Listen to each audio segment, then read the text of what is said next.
Now, news that works for you. This is WGXA Morning News. The holiday season, often described as the best time of the year, the most wonderful time of the year, but for some people in transition, it can mean a difficult time. And I'm here with Gail Trauco, who is a grieving professional.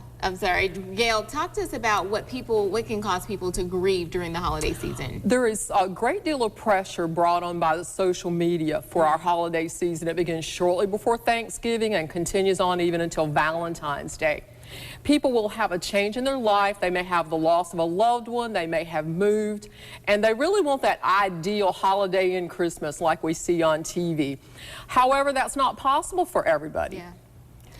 And so what are ways, you have different effects that you've named that people can go through and suffer through during the holiday season? 3 very common mistakes that people make in the holiday season. The Michael Jackson mistake. Okay. Isolation. Michael Jackson isolated himself at his Neverland Ranch. The Anna Nicole Smith slip. Self-medication, alcohol and drugs. And the Robin Williams regret. Suicidal thoughts. We all know the tragic outcome of all 3 of these celebrity lives. So it's important to be around people who care about you, who love you, and also not to take these things on yourself. That's exactly right. I have a mood formula that's very easy for everybody to remember. M, move, exercise. Okay. Take Buffy for a walk. Spend time outside with your pets. O, observe. Observe your own behavior. Know when there's a change for the positive or the negative in the way that you feel. O, outdoors. Spend time outside.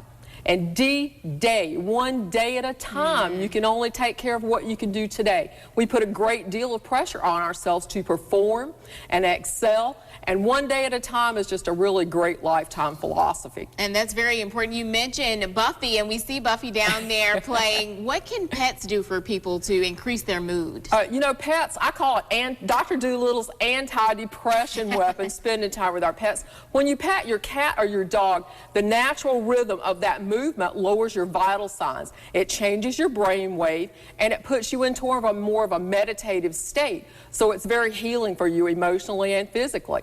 And Buffy definitely would cheer up anyone, especially in that costume. Now, Gail, you've been traveling the country talking about your new book, and you're heading to Harvard to speak this coming weekend. What can you tell people that want to know more about your book? You can find me on Amazon, Gail Trauco, my website, frontporchtherapy.com. My message to everyone is that there's a significant difference between grief and clinical depression. Clinical depression should be evaluated by a physician and managed by a physician. We all grieve many losses in our life, and that's what a grief cycle is. You can generally manage a grief cycle without prescription medication. Yeah. And it's not just adults, kids, they also deal with difficult things in life. You have a book coming out to talk about how to deal with children and their depression. What can you tell parents about how to deal with that? Well, you know, children grieve. The bullying in schools is worse now than it was. I was a 400-pound kid by the time I was in college. So I was bullied my whole life, from being from a very poor family to being a morbidly obese girl. I academically excel, so I was very fortunate with that. People should observe their children's behavior, anger outbursts, crying, wetting the bed. They can't sleep at night. Talk to your children. That dinner time meal at home is the most important time of the day. Yeah, things that are normal, not normal for a child acting out, just abnormal behavior. Absolutely. All right, thank you so much for helping us to deal with grief during the holiday season. Happy holidays to you, Gail. Happy holidays to you too. Awesome.